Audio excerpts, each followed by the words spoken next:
Welcome back. It's Sunday. It's the Citadel, and we've got snacks and a nice warm fire lighting our game room that we're playing Numenera in. So come join us. We appreciate you being here.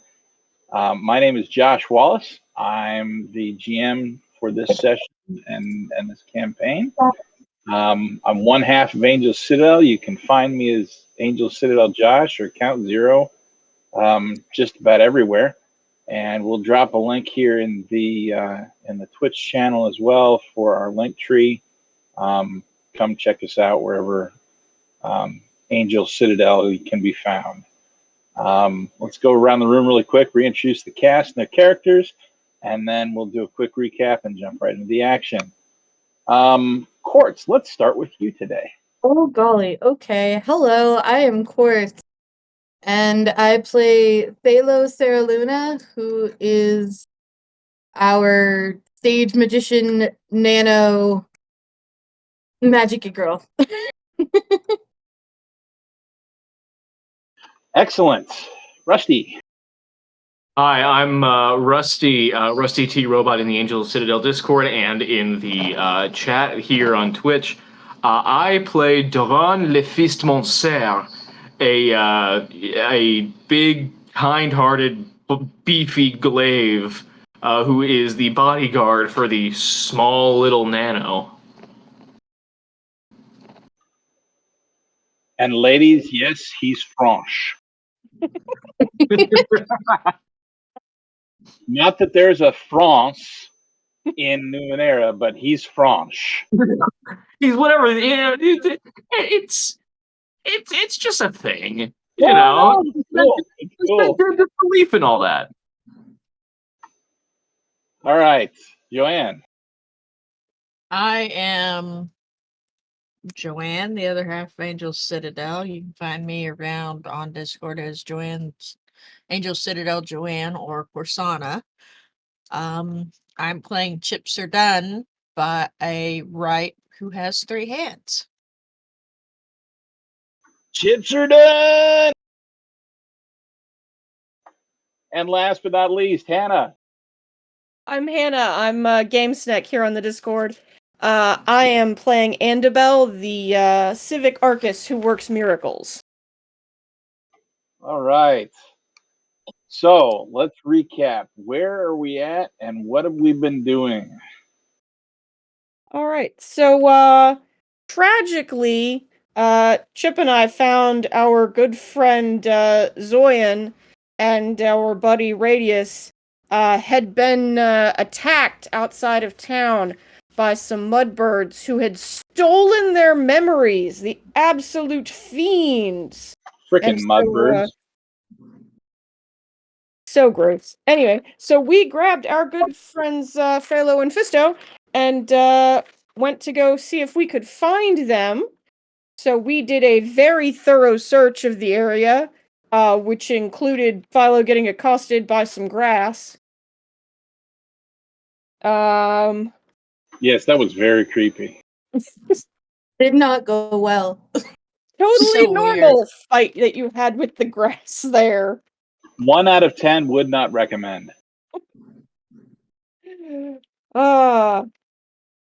And we also found out that a woman named Hessa from the farms outside of town had also suffered from some unexplained memory loss. So we went down to the Snug, the dive bar nearby, to go and find her, which resulted in some drunken shenanigans and teaching a small child how to throw a punch.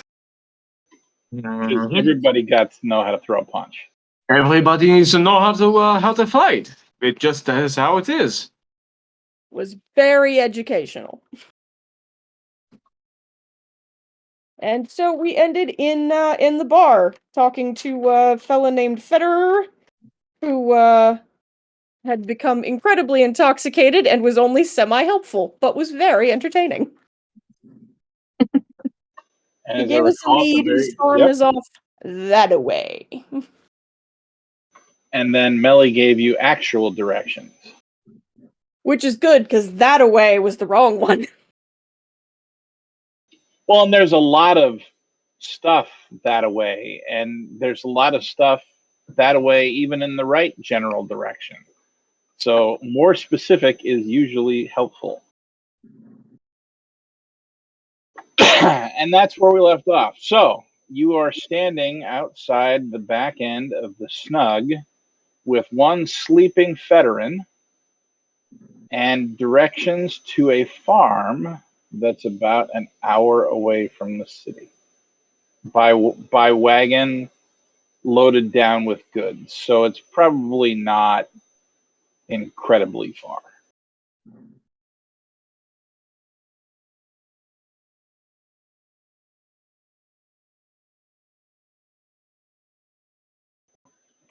What would you like to do?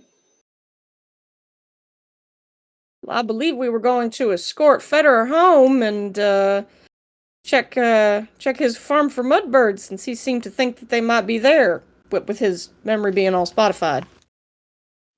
I think we should leave him here to sleep off the drink and us go check it out. That is possibly more efficient. I also think we should leave. But would it really be such a good idea to leave such an intoxicated man just without bringing him home? I mean, he's at the snug. Mel knows he's here. It's not like I'd anybody's hate to gonna do sleep it anything off. to him. He ain't got nothing to steal. Fair enough, fair enough. Well, leave him here it is. All right. You head north out of town following Melly's directions, and it takes you a little under an hour to walk the distance up the wagon rutted road up to Veterans Farm.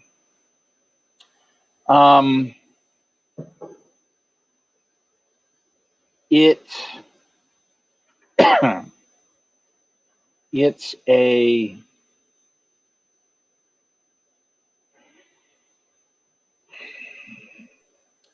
very modest sized acreage that looks to be surrounded by a mostly intact wooden fence. You imagine the 2-bar wood post fences that you see so often in Western American art and things like that. It's like that, except periodically you'll find one of the crossbars is broken and on the ground, or broken and gone, or just gone. The crops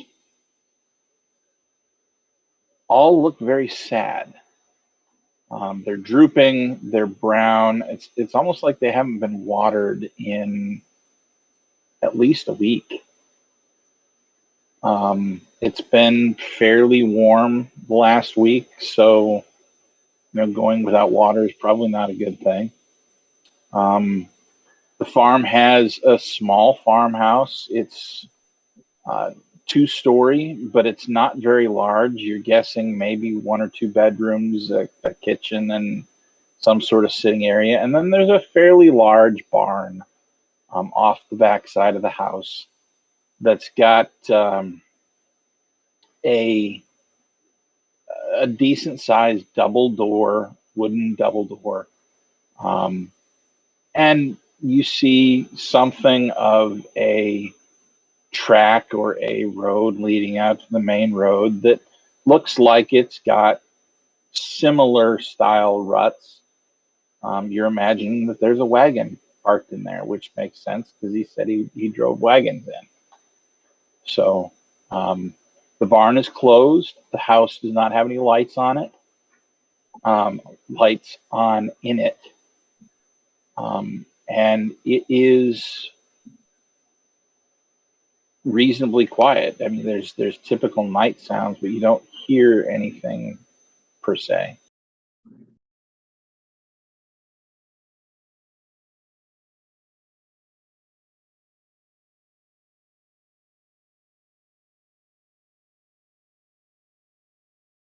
What do you do?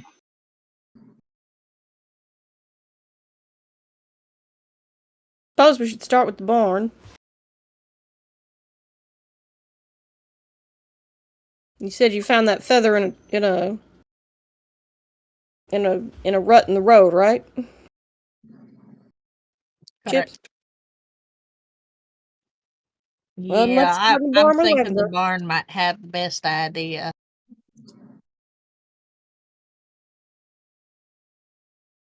Them their crops look awfully sad, though. I'm a wondering if he's been out of the game a little longer than he confessed to. Well, unfortunately, irrigation in the area is not very advanced. So, if it doesn't What- rain, they gotta haul the water a long way still. Yeah, I'd be thinking that when we build our city and have people come live with us, we gonna do a better job. Yeah, We'd have to be trying to do worse, I think. I mean, I agree we should do better. I'm just saying this is about as bad as you can get without meaning to do bad. Anyway, let's To go the find out barn. what's in the barn. All right, to the barn. So, when you turn off the road onto the pathway that leads to the barn, it's about 200 feet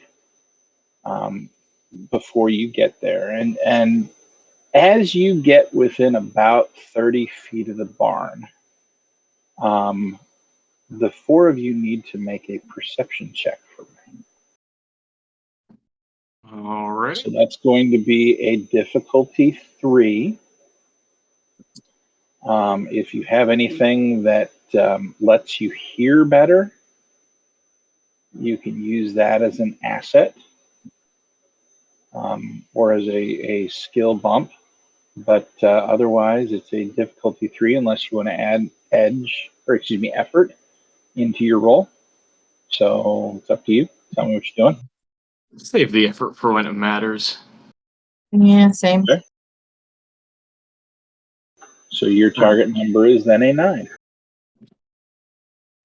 All right. I got a 16. 18. 13. 13, 14, Hannah, Me, I was 13. 13. Okay. I was an 18. And an 18. That's what it was. Okay.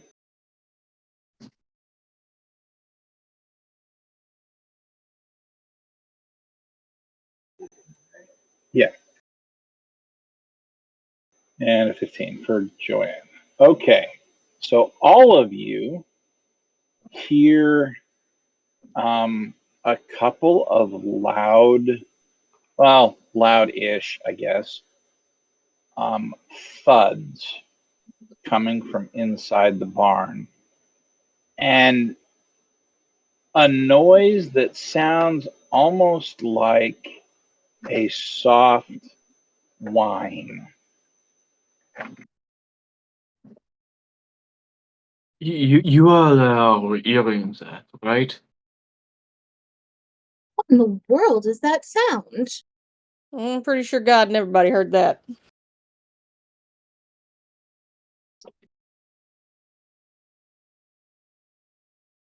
Fisto, possibly you should be in front as we enter the building. That is exactly what I was thinking. And Wait. Doran's gonna kind of be the first one there to head to the door. Awesome. Doran, I have a GM intrusion for you. I'm more than happy to take it. Okay, And who are you giving extra XP to? ooh, this is a Huffy here. Yeah, I'm gonna give it to Thalo. because Mm. mainly because she's had my back and I've had hers for as long as we know. Okay. So you give your XP to Phalo. You take one. Now I need you to make a reflex defense roll.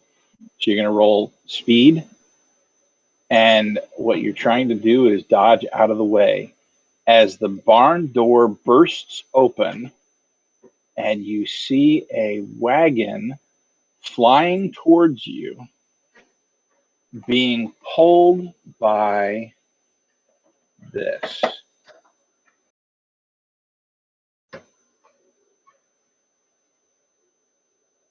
Nah.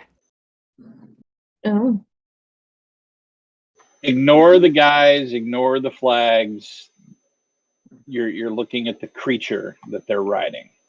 There are two of them pulling this wagon. You know them as Aneen, Aneen, Aneen.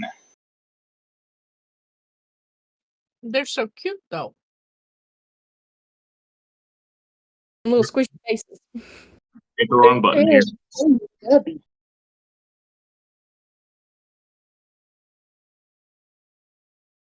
They're very much domesticated animals, often used to, like horses, right, to pull wagons and things, occasionally ridden straight. But yeah, they are. What's my they are target number? charging you down. This is a difficulty 4. Yeah, we'll call it a difficulty 4. Speed defense roll. Yeah, so that's a 20. All right. What would you like your major effect to be?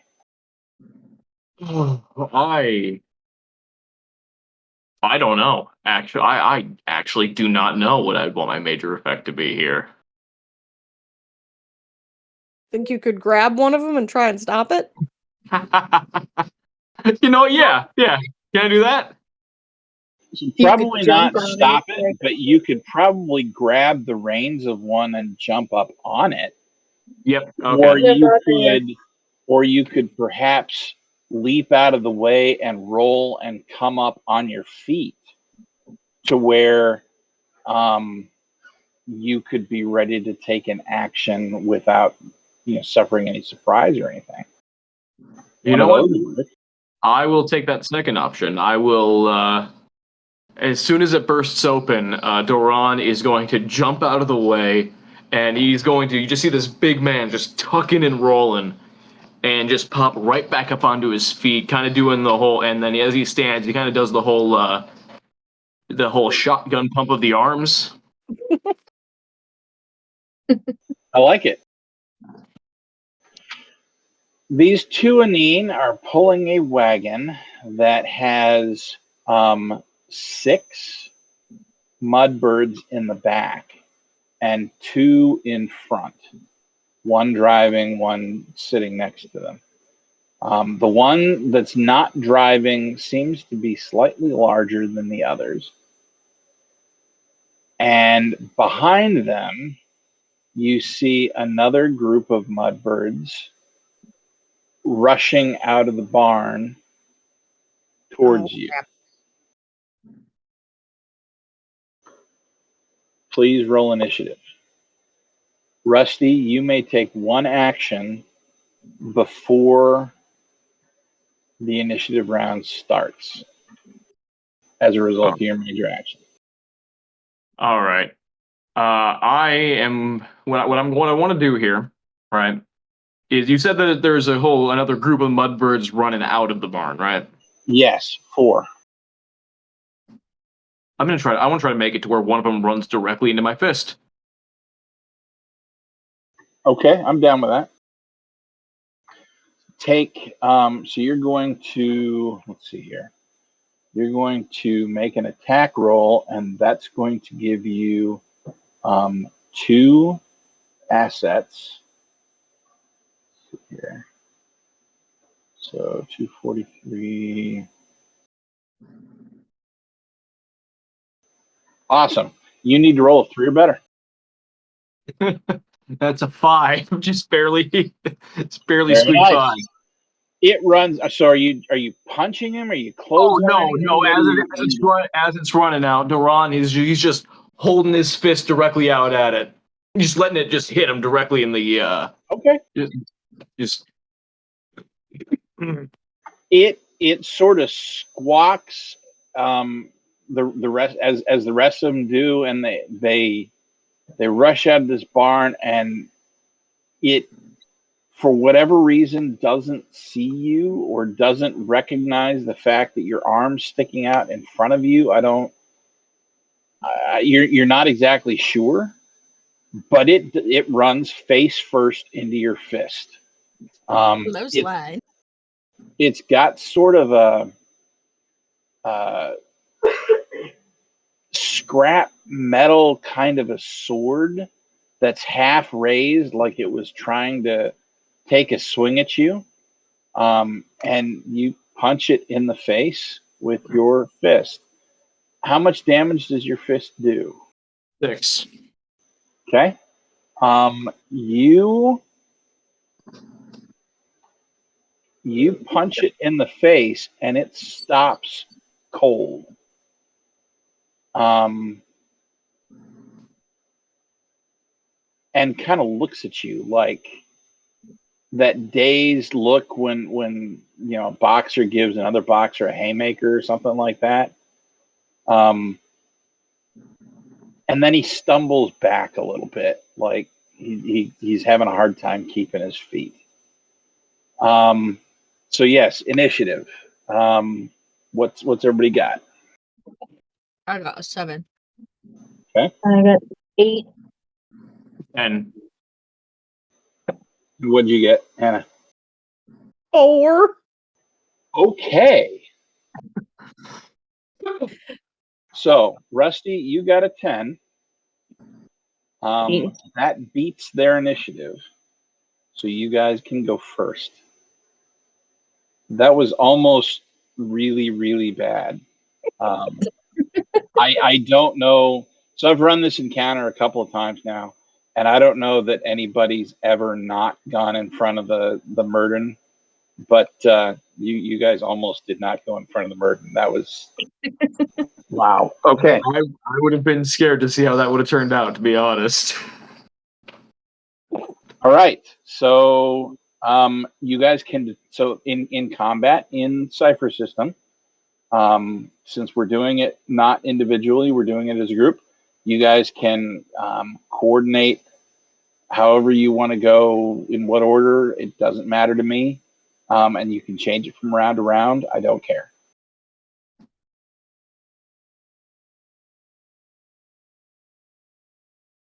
So feel free to talk amongst yourselves, and who wants to go first? Quick, tell me who's going to go first. I am So, I not mean- good at punching, so I should not. I just got a solid hit in on one of them.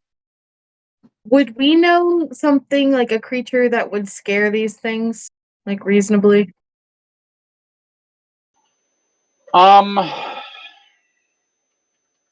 It's possible that you know a creature like that.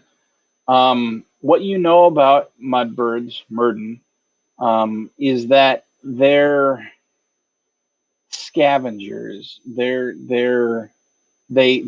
move around in groups. They attack in groups.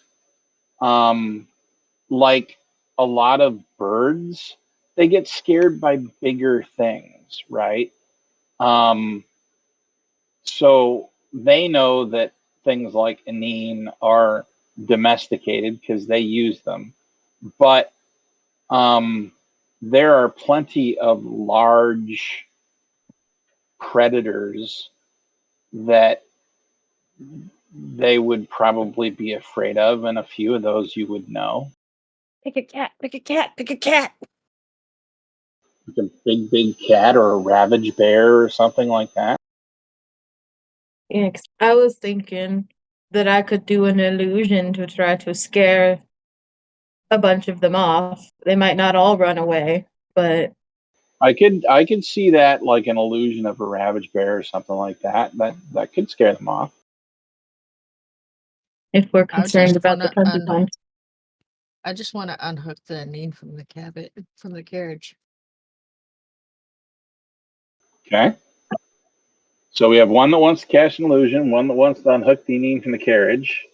How are you I planning mean, on doing that sort of thing? Doran's going to do the thing that he's good at. He's just going to keep pummeling the ones that are coming at us. So Okay, you're gonna test. I'm still wondering about the unhooking the Anine. 1 hand, 2 hand, 3 hands. Yay! Okay. Does your focus say how far your hand can go from you? Long distance. Crap. Why did Okay. you told me to pick it? I picked it because I thought it was awesome. I forgot it was longest. I thought it was short. Okay. No. All right. That's cool. Well, Thingy's off on a mission. All right. What order would you like to do this in? I feel like we should probably start with the illusions, potentially. Kind of get them startled, and then we just take it from there while they're all startled, right? Yeah, Okay. that works. So, Phalo, you are doing the illusion of a ravaged bear. Yeah, she steps up, she flicks her arm out. I think I made it her left. And you all see kind of like a metal wand almost seem to like emerge from her arm. So it's like she's holding a wand. And her eyes glow blue, and she starts waving the wand around, and suddenly an image of a ravaged bear and it can also have sound, so I guess it's like growling and roaring and such. Fits within. It wouldn't be a huge one, I guess, because it has to fit in a 3-meter cube. But bigger than these things. Okay. So, yeah, 3 meters is going to be 9 feet by 9 feet by 9 feet. While that's not going to be a full-size ravaged bear, I don't think, it would certainly be a ravaged bear cub. So we will have, I guess, a ravaged bear cub running out from around the side of the barn, perhaps. Does that sound reasonable? Which is far Well, scarier. it can't leave the area defined by the cube, so it has to stay in place, I think. Okay, so it's just going to appear. Yeah, All right. it's a minor move. So we're going to make a roll for them. That's going to be like an intellect roll. So go ahead and get your d20 out, and you're trying to beat a.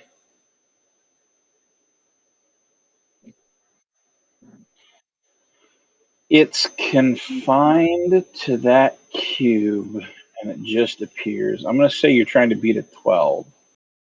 Okay. I do have edge and intellect. Okay, if you want to use that, you can make the illusion more compelling, and that'll reduce the difficulty by 1, so you'd be at a 9. Yeah, let's do that because she's still a little embarrassed that she couldn't fight off the vine before.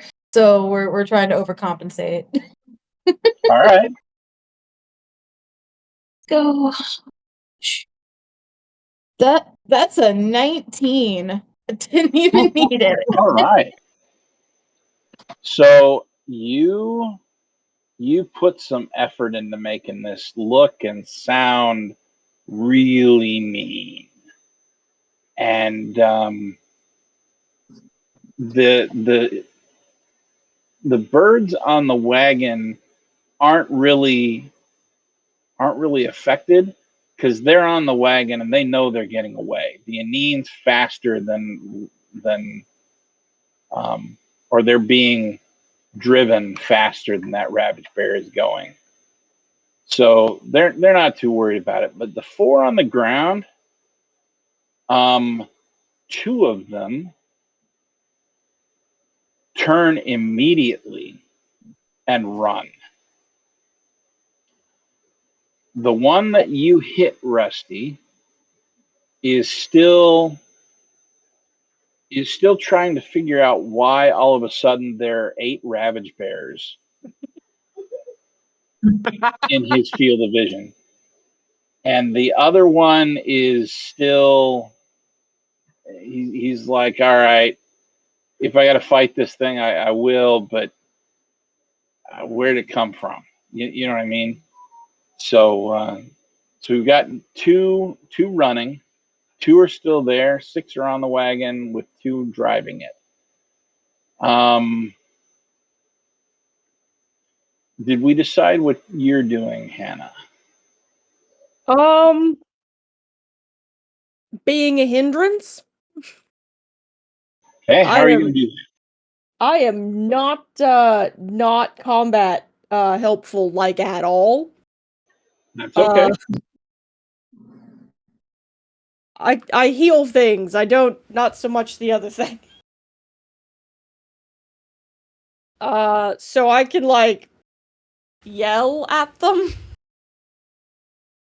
Can I help anybody else? Is there anything anybody else is doing that could use a set of otherwise useless hands? Cause pretty sure Thingy's just gonna go unhook the Anid and totally screw up that day. And Fisto seems to have things under control. So I mean, he's got these giant fists, so he's at least going to be putting them to use. hey, you swiper, no swiping. There you go. I helped.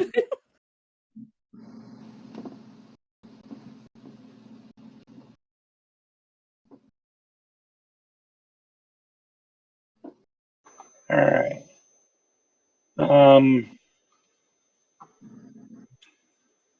Let's have a look at you then, Chips. You're done.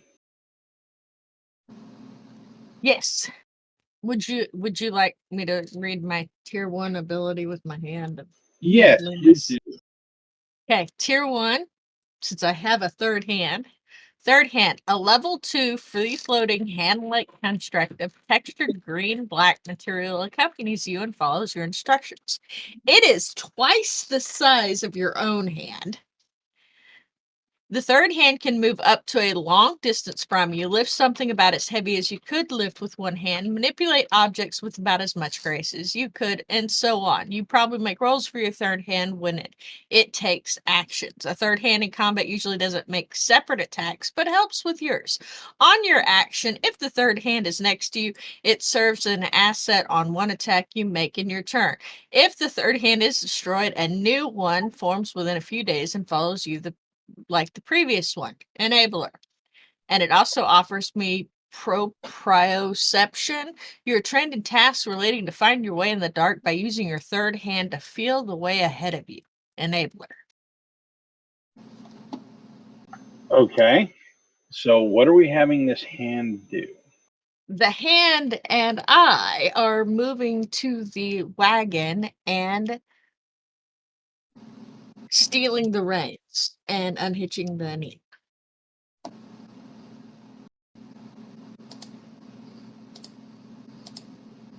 Okay. Because they're not moving that fast yet. No. So you're probably going to have to fight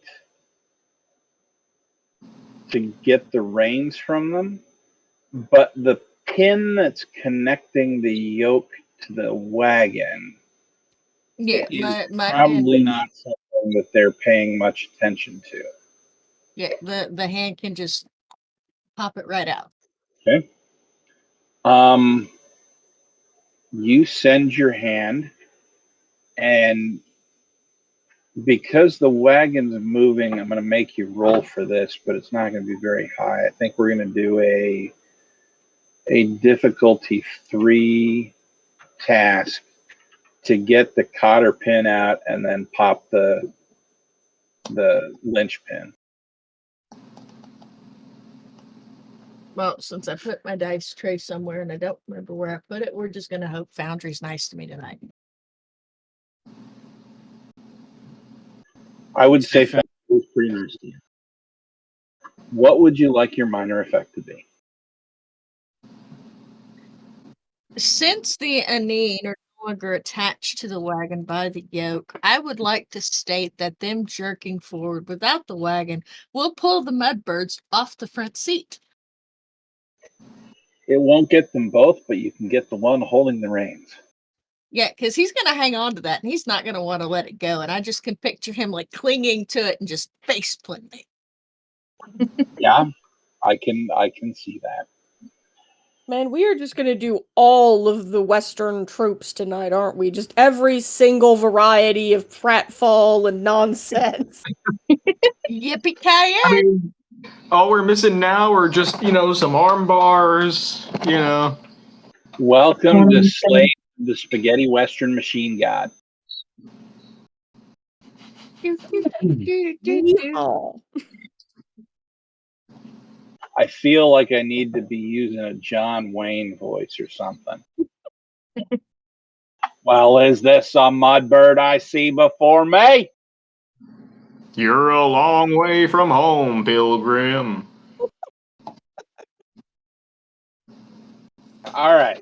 So you unhook the linchpin, and several things happen simultaneously. The Anine continue going because there's no reason for them not to. And the mudbird holding the reins is jerked off the front seat, face plants in the dirt, and is now fudding, bouncing as they continue going with the yoke strapped to their chests and the tail of it bouncing up and down along that in the ruts of the wagon trek. And they go off, no longer under control. They just head off.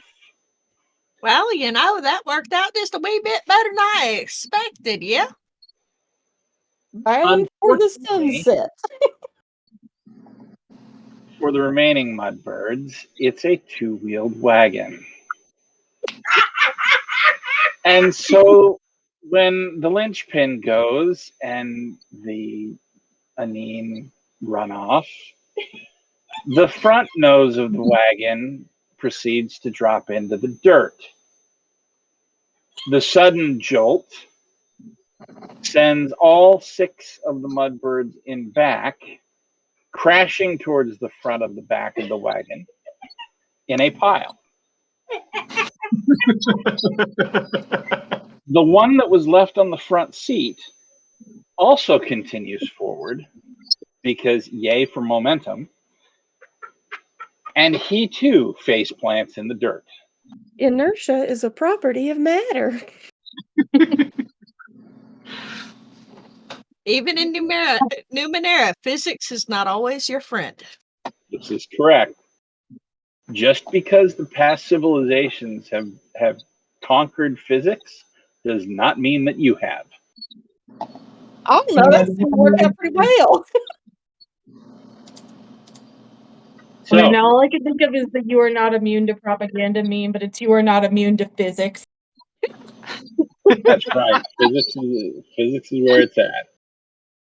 So now you have 2 mudbirds that are directly attacking you guys, 6 that are in a pile in the front of the wagon that's now face planted into the dirt, and 1 larger one that has been flung off the front bench and is also in the dirt.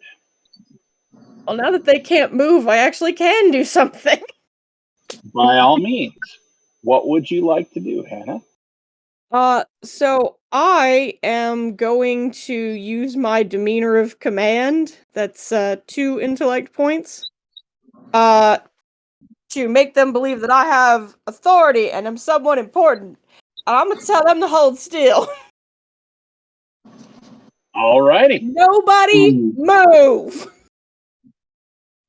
Oh, that actually contradicts what I was gonna do. I was gonna use my menace ability, which would cause.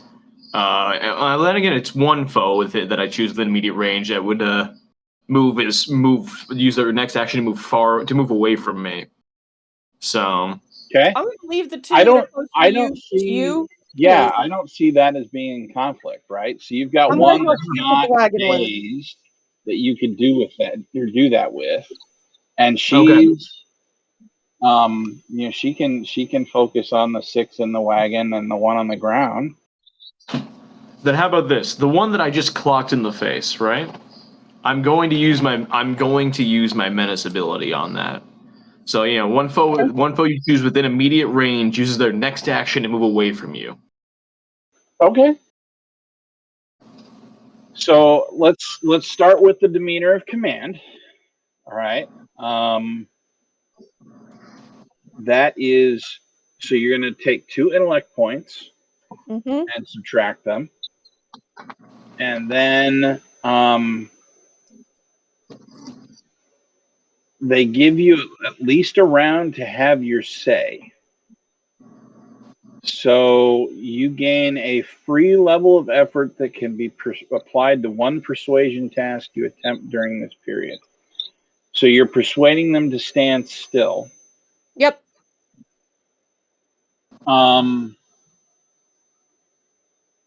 Is this like FBI style? Freeze! Hands in the air!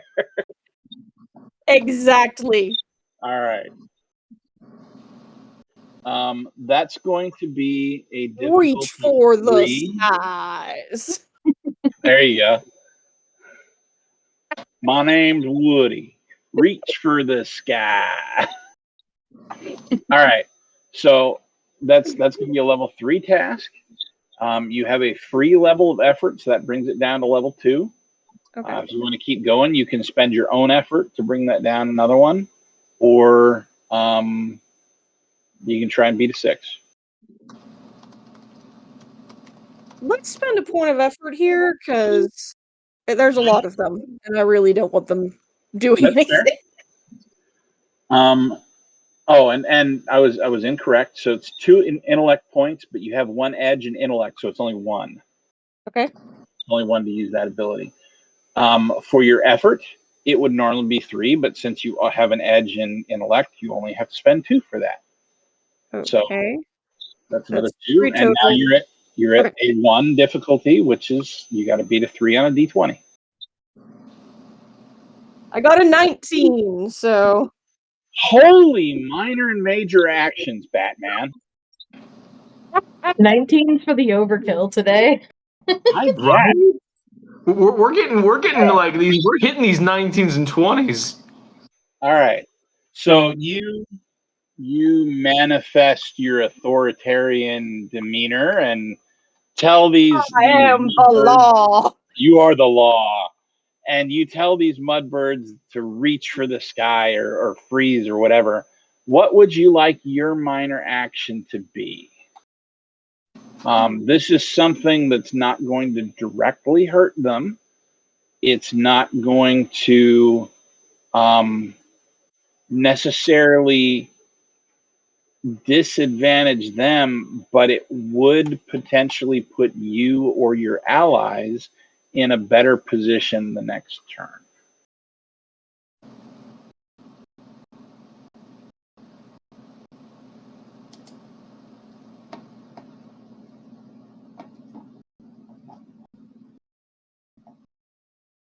We say they, in the dark, they buy the finger guns routine.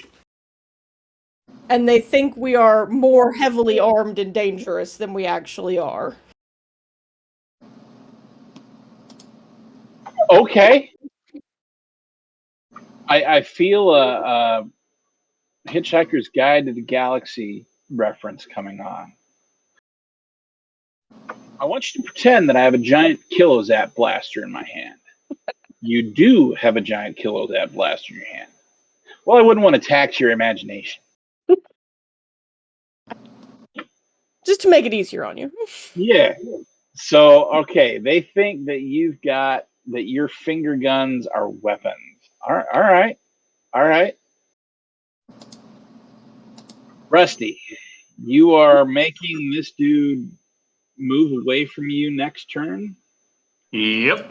Okay, so this is I basically what Duran's gonna do. He's gonna look him in the eyes, and even though he's got a kind face, he just looks very intimidating. And he's going to say, "I would suggest that you run away."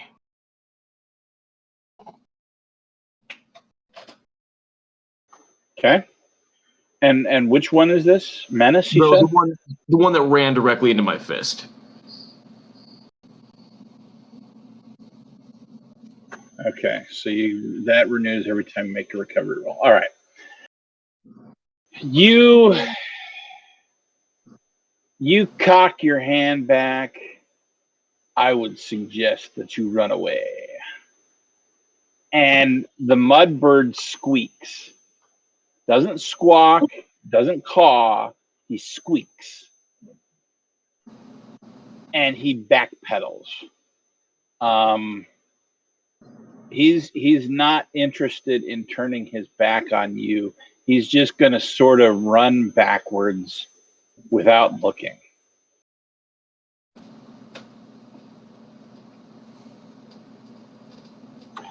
Quartz, I have a GM intrusion for you. Gimme. Okay. Who are you going to give your XP to? Chips, because I liked the thing with the wagon coming in apart. Okay. Chips, take an XP.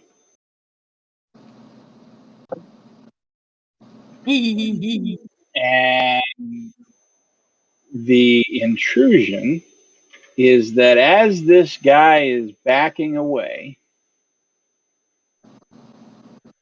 he steps on what looks to be some sort of rake or farm implement.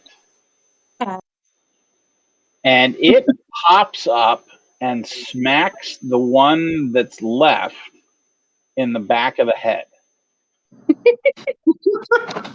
Classic. We're just pulling out all the slapstick, aren't we? It is not damaged, but its next attack has a disadvantage against whoever they're attacking. And that's going to be you. So, the mudbird raises its hand, the hand with the sword in it, and takes a swipe at you, Thalo. Go ahead and make a speed defense roll.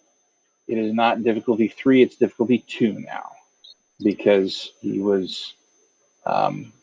experienced the laying on of the farm influence. No, I got that. Okay. Well, that's a 6. Which just meets it, right? 6 is enough. 6 is enough. He swings down and in his distraught state, he kind of stumbles as he swings, and the blade just passes your shoulder. It's maybe half an inch from you. You can feel the wind creep down your shoulder as the blade goes by. But he misses you. And now we are back at the top. So you guys are ready to go, and then everybody on their end is going to be going this round. So who would you like to go first, and what are you doing? Also, how long is that illusion for? 10 minutes. 5 minutes? 10. Okay. 10 minutes. All right. Even better. So all of you see a image of this snarling and growling at the mudbirds, but not really moving anywhere. Not a bear. See, Doran didn't notice it at first, and then as soon as he hears the snarling, he turns around and is like, "Oh mon dieu!" Ha!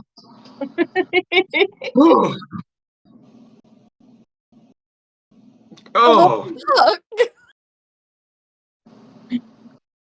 And Phalo immediately like shoots him a look. Get a grip.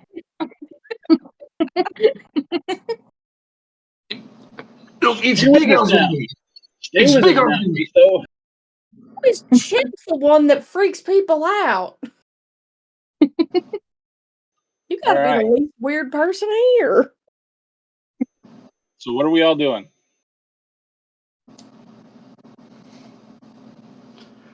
So the mudbirds are terrified into staying still. Yes, you have 7 mudbirds that are staying still. All right, how My many? hand is gonna loot them. I'm stealing whatever bags or backpacks, and my hand is hauling it off. I can only imagine how the mudbirds feel, discovering they are being frisked by a detached hand. Okay, fine. I will take it a step further then. Since I, Chips are done, am an asshole, I am going to sling a gravity changer in there and increase the gravity by two times what it currently is, to where they're all sucked downward, slamming into the ground where they can't move at all, and then I'll steal their stuff. Would you like that better? Does that sound fair? Sounds good to me. Because so gravity changer 1d6 plus 2. Form metal plates. Once placed, the plates change the direction of gravity within an area up to a short distance in diameter. The gravitic warp could be continuous across the affected area, or it could bend and curve, changing directions within the area up to the number of times equal to the level of the cipher. Once gravity is warped, it cannot be changed and persists for 28 hours. So, would you like squashed mudbirds or floating mudbirds? I don't particularly care. Just remember that if you flip gravity for mudbirds, you're flipping gravity for anyone that walks into that short distance. Unless I roll high enough to where I can have a path of clearness between the group of mudbirds that have been splattered all over the area. Let's see what happens. It's a level 8 gravity changer. Of course it is. Because of course it is. Oh boy. Oh, and please be advised, this is also one of my plans. So yeah, I can make more of these bad boys. I know. So yeah, my hand and my 2 hands are going to toss the gravity changer out, and I'm going to have a path to where I can safely walk amongst them, but they're all kind of floating about 2.5 feet off the ground. High enough to make it almost impossible for them to touch the ground, but low enough to where I can just easily reach them and take their stuff. And I will be whistling while doing it. I almost hope that Phalo gets caught in this gravity because I have a cipher that would be really funny. Oh, that reminds me. Quack. I love that. All right. So you watch as 7 mudbirds begin floating up 2.5, 3 feet above the ground. And they're squawking like madly, trying to figure out what to do about this.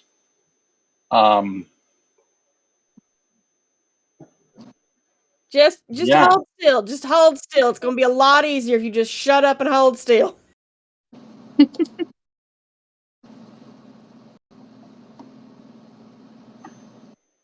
as they get more agitated, I need you all to make a intellect defense roll. All right. Difficulty 3. I'm gonna throw That's going to be a edge into 19. it. That's going to be a 19. Some effort. Okay.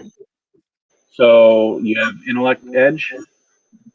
Yep. Go ahead and take 2 off.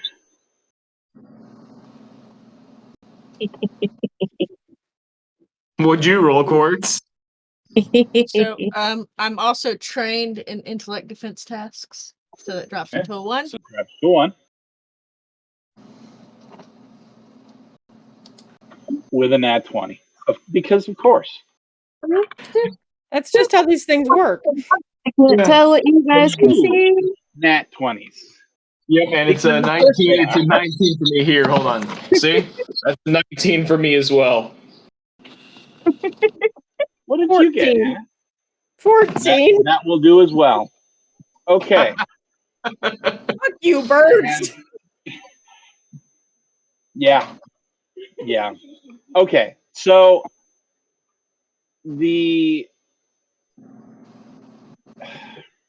as you are witnessing these mudbirds turn into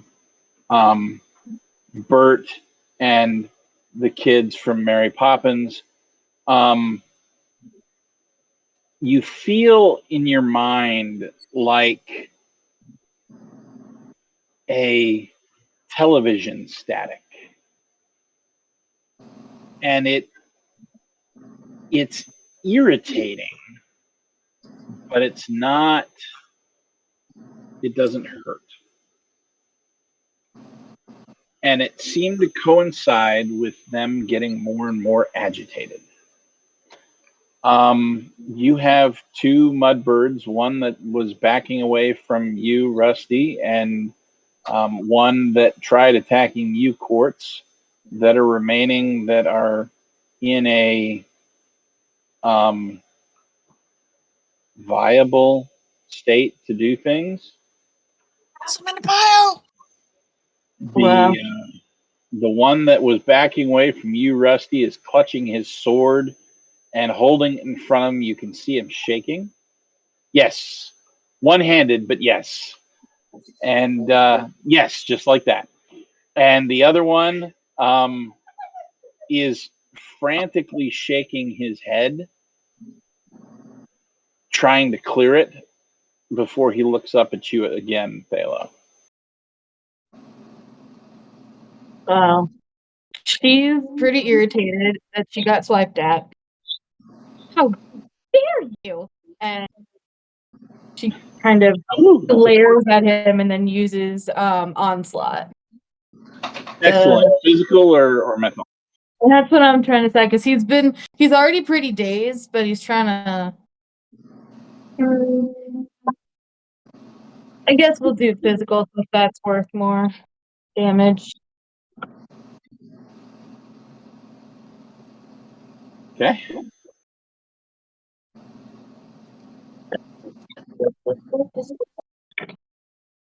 As a 14, do you?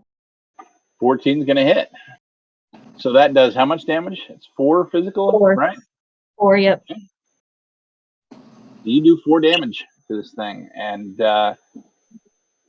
with a lash of energy, you cut across this thing's body, and its robe splits open, and you see bits of feather fly out of the hole, and a little bit of kind of bluish black ichor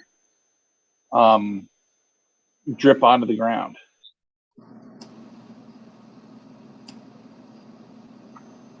Rusty, Hannah? I think what Doran's going to end up doing here is the one that he just had back away from him. He's going to very slowly, with fists down to his sides, walk up to him again, and then just sock him in the fucking face again. All right.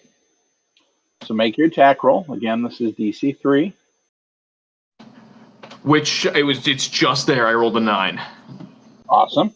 You smack him. That's your Another 6 damage, right? Okay, Yep, another this guy 6. goes down. He just crumples to the ground. I want to loot his body. Okay, we'll get there in a second. Hannah? You got one I'm that's gonna cracked try forward. and calm down the ones that Chip has trapped. Bye. Is They currently love the PSAing. I don't know. Everybody calm down. Deep birdie breaths. Deep birdie breaths. Calm. Not panicking. You are not going to be harmed as long as you do not continue to resist. Okay.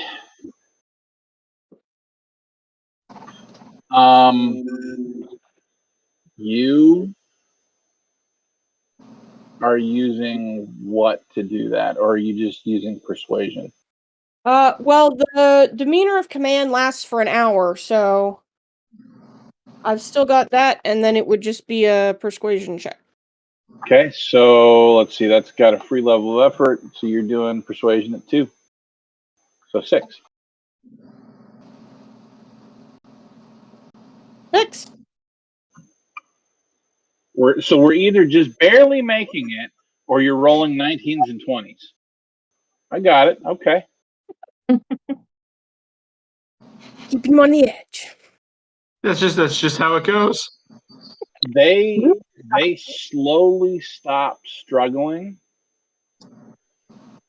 What I will say is that as they're kind of floating there in the air, they're also sort of tumbling, and some of them look really absurd when they finally turn upside down and their robes fall upwards, and you see these little bird legs kicking in the air. Yeah. Chip, do They you don't have... look nearly as intimidating as they did. Is this totally necessary? Yes. Yes, it is. I mean, they're not even wearing little bird underpants. Come on now. This is embarrassing for everybody. Is he naked, or is that just... Do birds have to wear pants? I don't even know. I mean, I guess they ain't got, like... I mean, it depends on how it's a whole avian their ball of legs dust are. situation. Like It's it a whole depends on ball how of dust avian because he their legs doesn't wear are. pants. Josh, how avian are their legs? Fairly avian. It's almost like chicken legs. The scales on the legs with the 3 claws.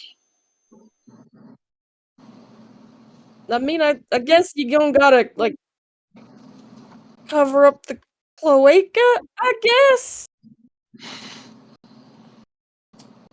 I don't know what is the socially acceptable response to what I am looking at.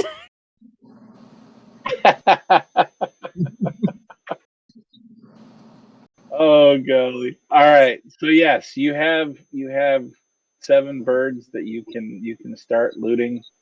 The last one is still going to try and take a swing at you, Balo, because no one else is closed with it. So you're going to do a My speed. hand will scamper over to give her an assist. Okay, how is your hand going to assist her? Well, I mean, it groped the rest of them into obedience, so...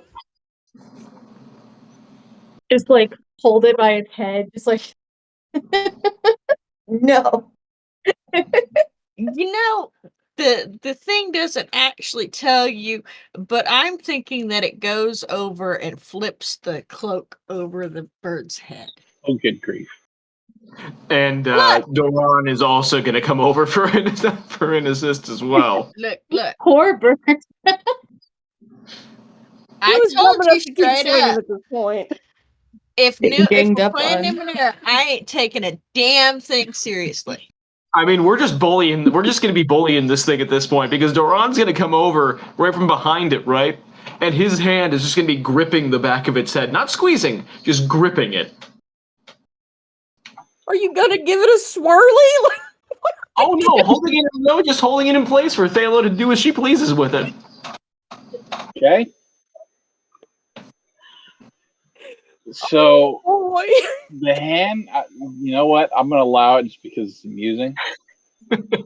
So simultaneously, your friend Fisto walks up behind this bird and grips its head, grips, and a disembodied hand finds the hem of its robe and flips it up over the top of Fisto's hand that's gripping its head and down its arm, or down his arm, I should say, as he swings. You don't even need to make a defense roll.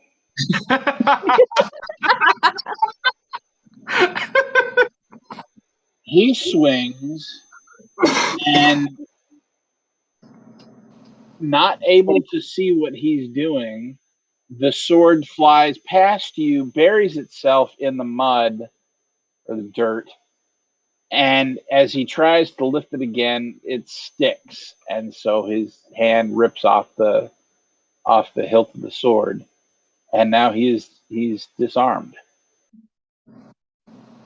All right, this is just pathetic now. I mean, right now it feels like we're just bullying him. I think we might have overdone it. I'm sorry, Felix. There's no kill, there's only overkill. Oh boy.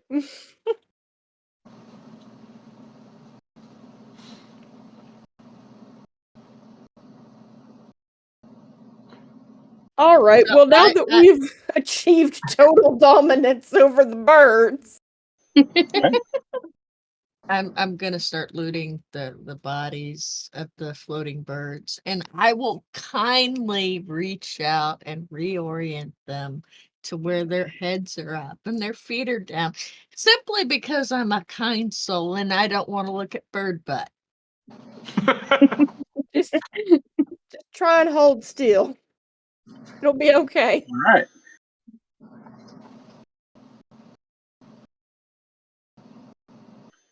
You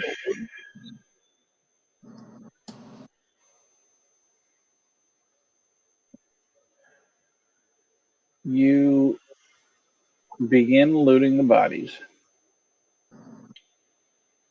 and you find hang on.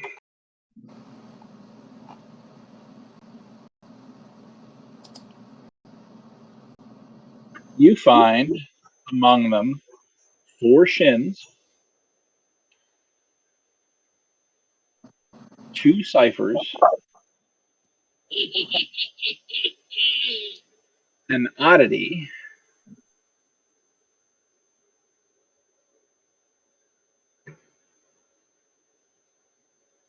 and 6 small synth pellets in a bag.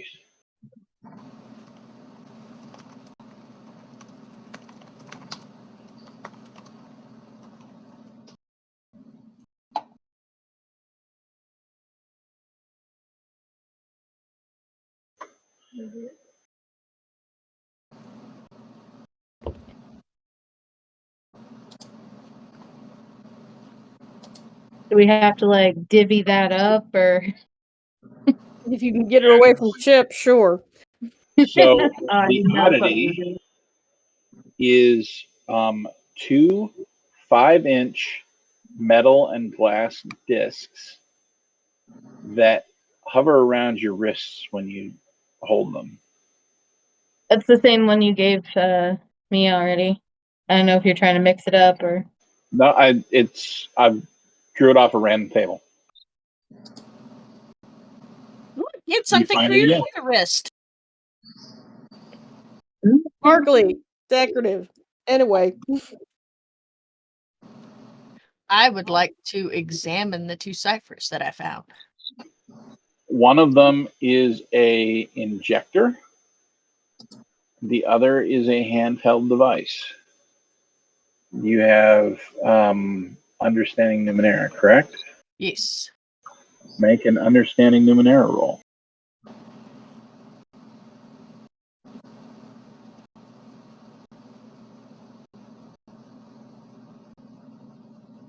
That'll do.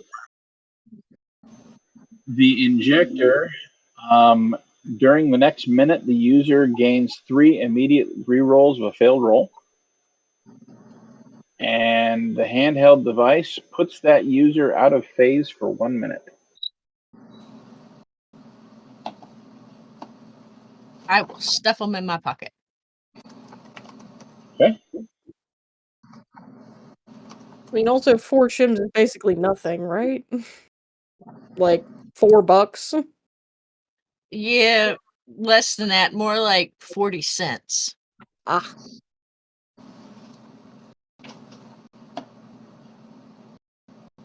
So pocket change, weird shit, and whatever a synth pellet is. Now, People lick the synth pellet.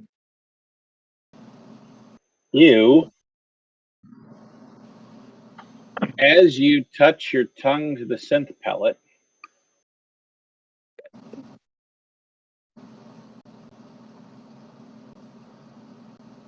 Stop putting things in your mouth that you find on the ground. It was in a bag. You took it out of some weirdo's pocket! Bag Yeah. or no bag, don't just stick it in your mouth! okay, as you touch your tongue to this pellet, It's because rabies or something. why wouldn't you touch your tongue to the pellet? You get the sense of a memory of a rainstorm. I'm gonna pull it away and look at it weirdly. I think we found some missing memories. And I will hand them to the Arcus for safekeeping. It's a what? It's a memory. It That looks like a rained. Flintstones chewable? Yes. Lick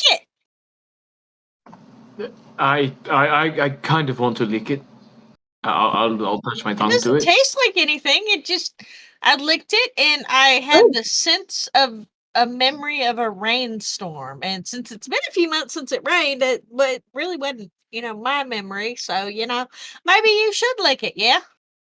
Doran's gonna hold out his hand in preparation for just so she can place it right in there. There you go. I And guess. he's gonna kind of You roll it licked into a dead he's gonna kind of roll spider. it into his fingers and just kind of examine it before slowly, hesitatingly touching the tip of his tongue to it. Aside from tasting like plastic, you get a sense of having 5 siblings.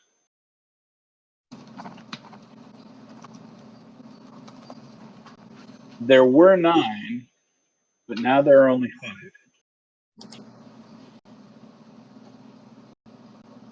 Well, I I'm feeling like I've got a memory of 5 siblings, whereas there were before 9. But now there's only 5.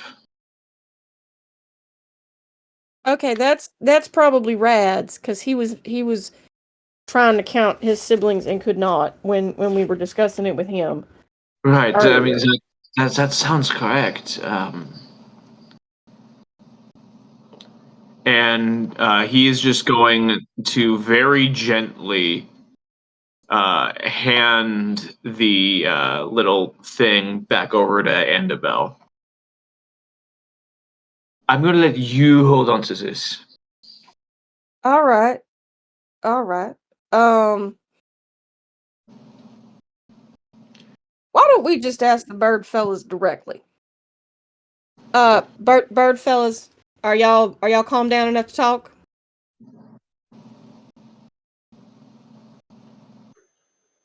Dayla will retract her wand and snap her finger and make the illusion of the bear go away, for what it's worth. Okay. You take the illusion of the bear away. Weird. You still feel that touch of television static on your mind.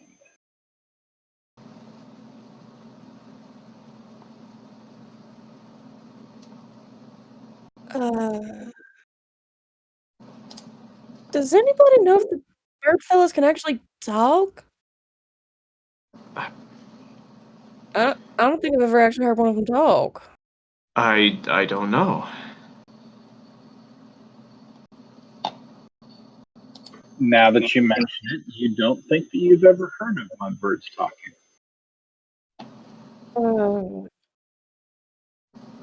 How do birds talk? Do you think if we give them a pen, they could write? There is a possibility maybe they talk in the. Okay, I just need to ask you the rest of you just. Have you been feeling like a staticky feeling in your brains?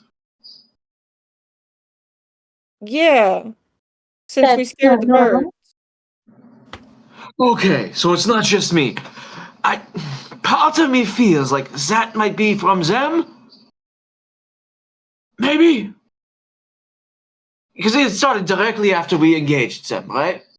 It's been directly after Thalo brought up the creature. The bear thing, whatever you were doing there, it wouldn't do making the inside of your skull itch, right?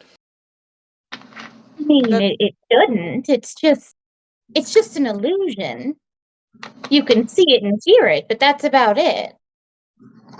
All right, Fisty's probably right then. It's probably the birds trying to communicate. And Doran, he's still got the one bird's head in his hand, and he's gonna kind of move his hand to turn the bird around. It's Now still I need you to just nod your head yes or no. Can you understand what I am saying?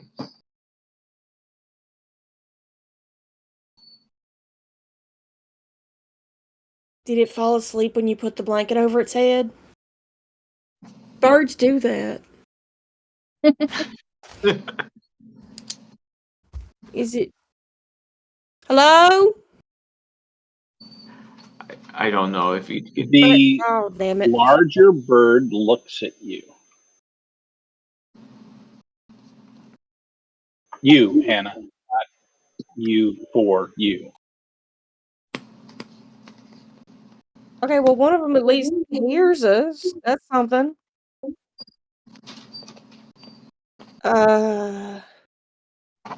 This seems like a dumb question, but I'm asking anyway.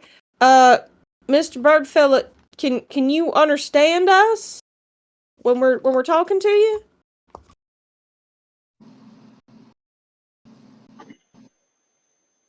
It pauses for a second, then slowly nods.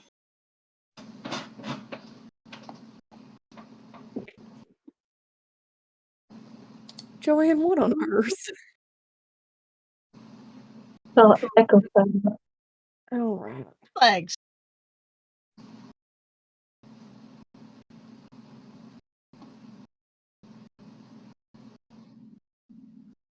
Okay, Fine, so this isn't working, so I'm gonna use understanding to observe or study a creature or object. This bird fella, in fact. Because I don't think I've got anything else that'll help. Okay. That is You are going to make then an intellect roll in association with that, and that's going to give you an asset on that. So you're gonna try and beat a 6. 20.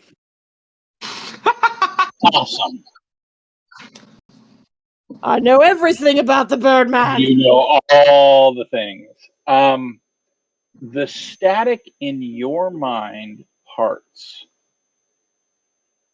and you see kind of in your mind's eye this creature that you're looking at, this mud bird, and it's speaking to you.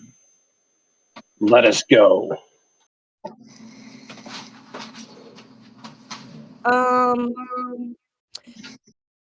That is a suggestion that we will take into consideration. But we're gonna have to ask you some questions first, all right? What questions? Well, specifically, have y'all been attacking people in the vicinity?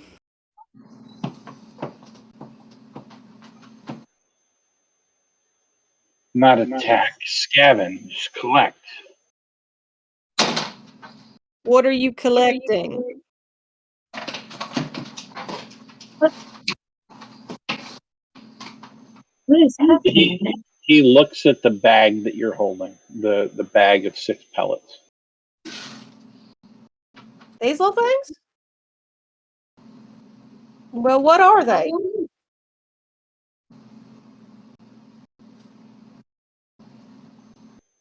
Shinies.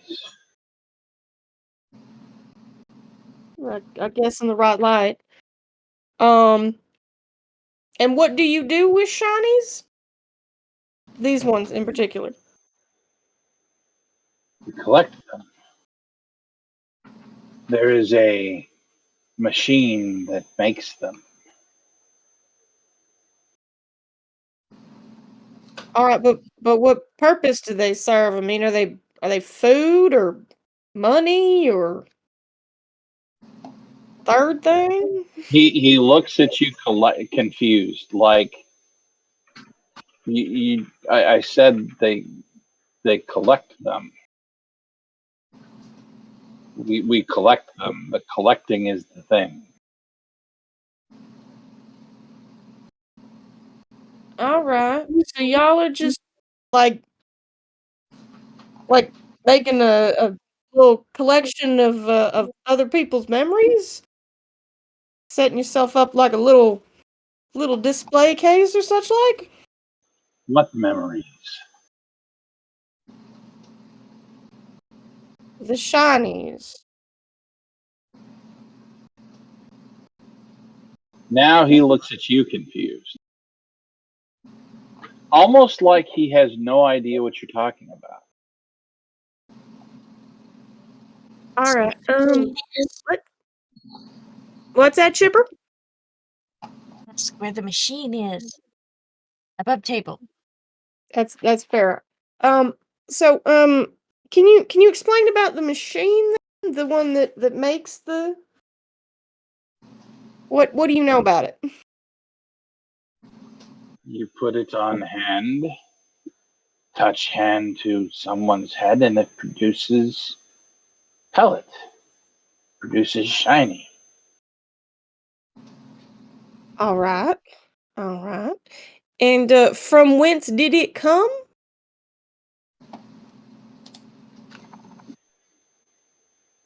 From Ink Ring Man. A green man? Green. Ink Ring Man. A ring man. Okay. Is Excuse he me, like woman, not man. Woman. Ink ring woman. pink ring woman? All right. So is she like a friend, y'all's, or like a merchant, or what is her deal? She invaded Lair.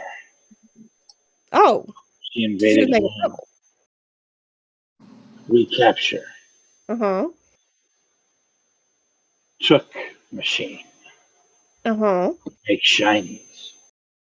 Mm-hmm. Mm-hmm. Well, um, so the thing is, that when you make the shinies, it hurts people inside of their heads.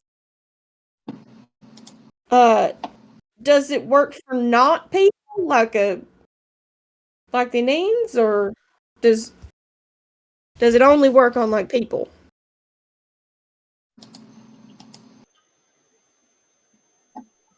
We do not know. That seems like a thing worth finding out. And where is it now? The device? You got it on you, or In our home. it's at It home? went with other wagon. And you look back to the barn and you see that it's indeed big enough for 2 wagons, and one of them is missing.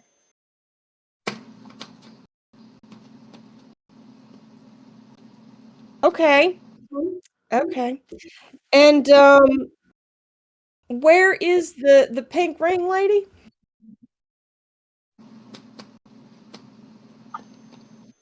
He doesn't directly answer you when you ask that, but you get an image of traveling a couple of days northeast from where you are right now. And as you do, you see what looks to be almost a floating forest. There are massive trees in the air, and their roots reach down through the air to the ground. But you can wander through the roots on the ground just fine, but it looks like it's thick enough, it's close enough together that you could probably climb the roots up into the forest above the ground and wander around in there too. And this image sort of zooms into that forest, and you see kind of like a mud bark adobo kind of mound, fairly large, that's built using the interlaced tree roots as sort of a foundation and built up. And there is a main entrance, it looks like, that's probably big enough to fit a wagon in. Probably not the Anine, but the wagon could probably fit.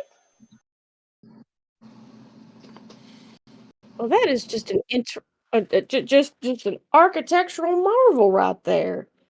That is fascinating.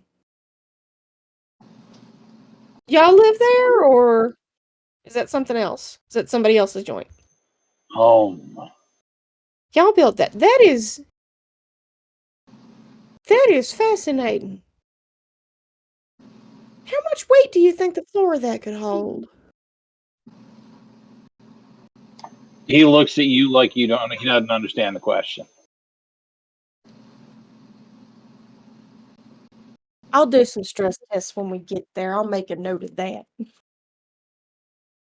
'Cause that is just fabulous. That is. how light it would have to be, and to hold all that weight from all y'all being in. What is the walls made of? Oh, that's not what I'm supposed to be. That's not what I'm supposed to be. All right. Thank you for that. We will need to talk to the lady. So I suppose we will be making that trip. Would y'all rather make the trip with us, or would you prefer to be left to your own devices? I vote we leave them to their own devices and return the memories to our friend. Well, no, obviously we're going to return the memories. I just need to know what them walking with us would probably make the trip easier is all. Or more dangerous, considering they did try to escape, and we did kind of interrupt their fleeing in terror. Well, it's true we did not get off on the best of feet. But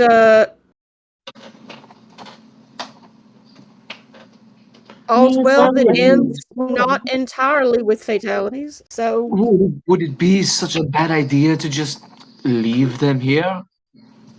Well, they're not really going anywhere for the next 28 hours, and we can't say that we did it with no fatalities, because the guy that had the reins is gone.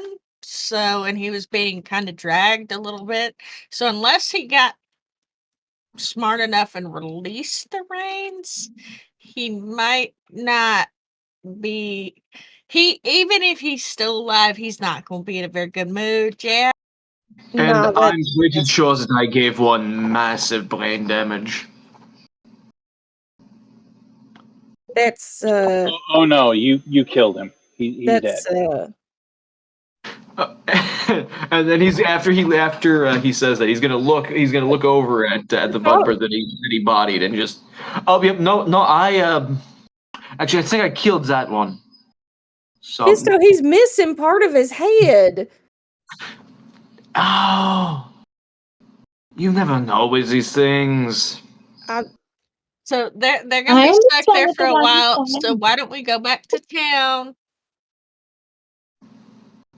All right, but they're gonna be here. We should leave them with like water and such like. It's only for 28 hours. They should be fine. They can handle 28 hours without it.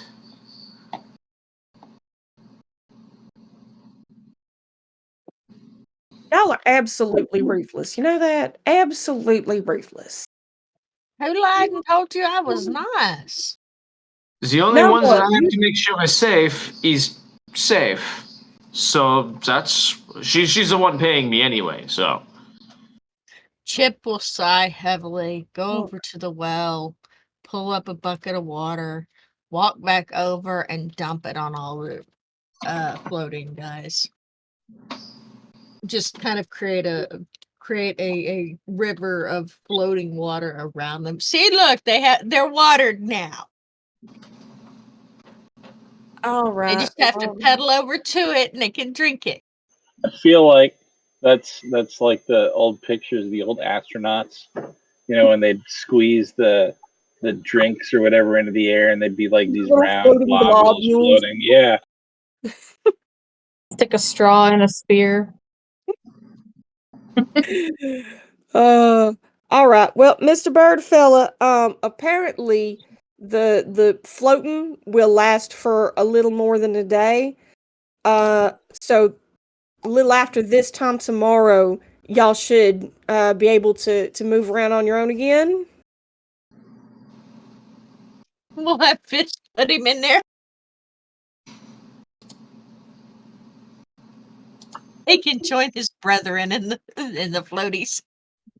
he kind of growls at you, but he doesn't answer. I'm sorry. Apparently that's just how long it lasts. 28 hours, one day. It's not so bad. Yeah, in Numenera, 28 hours is a day.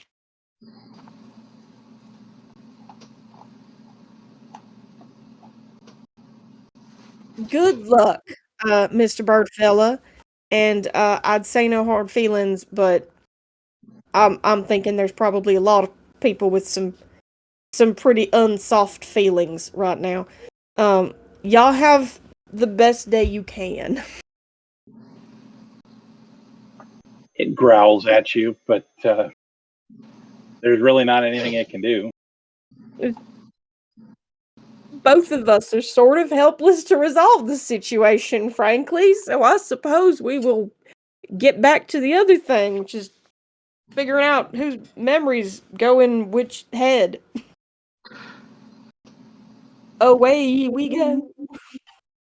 So you're heading back to town. You get there, and what we'll say is that Annabelle, with your connections in town, you managed to spread the word that you have several missing memories in your possession, and people who are missing memories or know people that are missing memories bring them, and you go through and you sort out whose memory belongs to who, and eventually gives Radius gets his memory back, and there are still quite a few people that are missing memories. We'll make plans to go attack the Mudbirds with dawn. Alright, it's a couple days away, so we ain't gotta be planning for attacking just yet. It's a hike. Also, might I suggest, as a thought, considering possibly, you bloody-minded lunatic, a non-violent way of resolving the problem. I mean, we Chip could will always. turn to look at her with the biggest, saddest puppy dog expression, holding a bomb, and just, but Now, explosive. I understand, and demolition has its place. But that place is not first place. Sometimes you could just talk to them. They don't seem to realize what they've done is hurting people.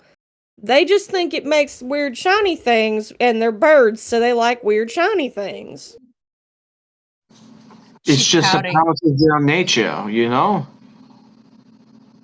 If we could Could I give have them just made an different illusion shiny of a things. pile of gold? Sorry, Philo, what was that? Should I have just made an illusion of a pile of gold? Well, if we Yes. can swap them for some other shiny thing that is not quite so vital to human existence, then perhaps we An can do idea. without any more murder.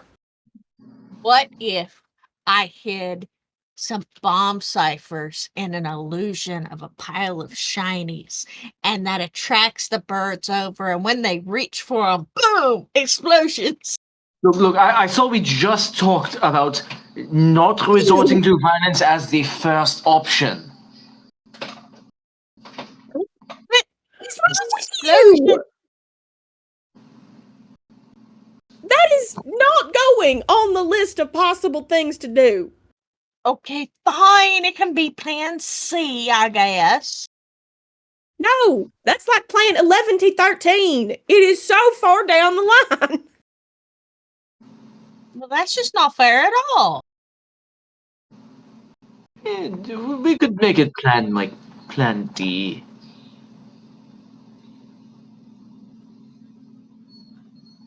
I could just Boy. dazzle them until they do whatever we want.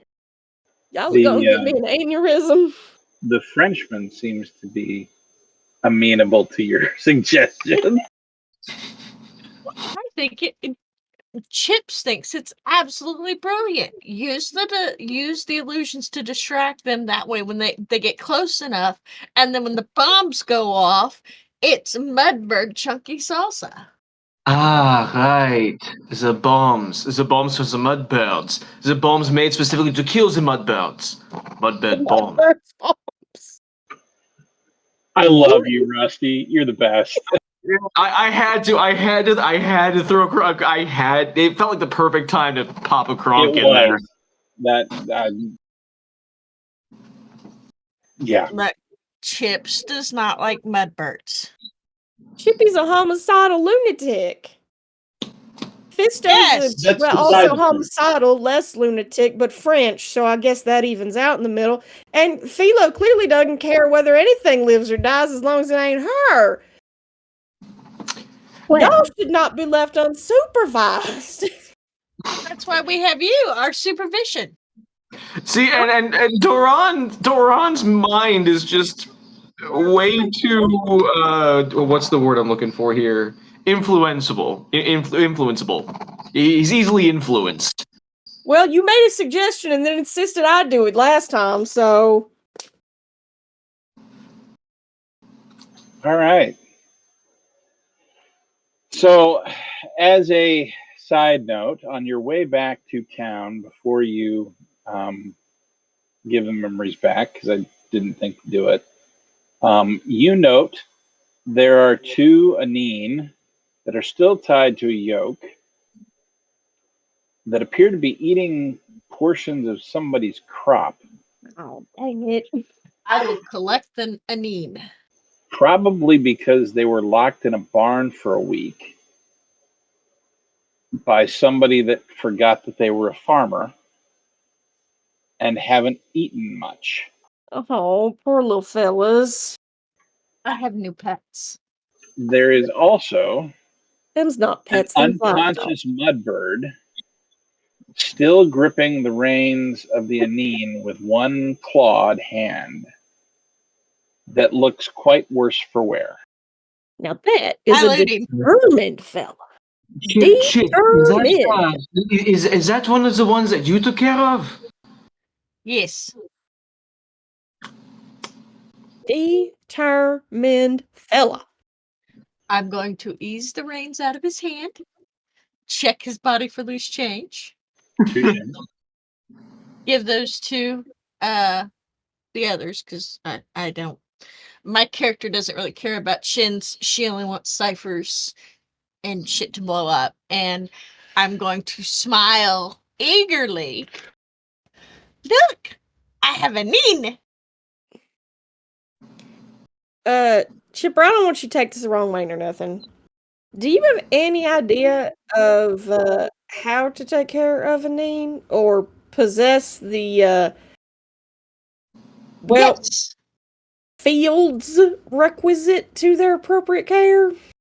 And Yes. Chip, I don't care if you take this the wrong way or not, but I don't trust you as Anine. But they're so sweet and cute. And she's going to start scratching them under the arm. Look at them. They're just the big babies. I love them. And don't worry, I know a guy that has an Anine field and that'll take care of them. Chip, I would trust Thela with Anine before I trust you with Anine, and that's saying something. Sorry If she's just going to be sending them off to a friend of hers, then that's fine. That's fine. Yeah, I can keep them in the city. That'd be silly and foolish. Where would they stay? No, I got a friend that has a farm, and I'm gonna take them over to him, and he'll take real good care of them. And he's been wanting a couple extra in need. And then if the buddy that we're taking his memories to actually owns the Anine, then he could just get them back from him because it's all good. Frankly, I think he's got bigger problems at this point. But all right, I decree this an acceptable end for the Anine. Who's a good boy? Look at you, you're wonderful. They do have them squishy little faces. Oh, good grief. They got them squishy little faces. They so cute. Look, I have not ever made a character that wasn't, I will feed it and make it my friend. I don't disagree, but that describes both you and Rusty and Quartz, because There's an awful lot of feeding it and petting it and making your friend going on around here. Hey, look. Just because my characters like to keep pets doesn't mean nothing. And what I'll say, Quartz, just for you, um, the ninth world still have octopi, and they are actually octopi, recognizable as such. They Oh. just Sentient. happen to be the smartest things on the planet. Which, I to be mean, fair, really they isn't do saying that much. now, so All right, so I think this is probably a good place to stop. We'll go ahead and chase down Mudbird Lair next time. Those of you that were with us, thank you for joining us. We appreciate you. Those of you that didn't get to make it, that's okay. We will be posting this on YouTube very shortly, and you'll have the entire series you can binge watch like Netflix. Because, okay, let's face it, you're not going to binge watch this like Netflix, but you can at least watch us. We appreciate you being here. We have a lot of fun making these, and yeah. So in 2 weeks, from our Citadel to yours, happy gaming.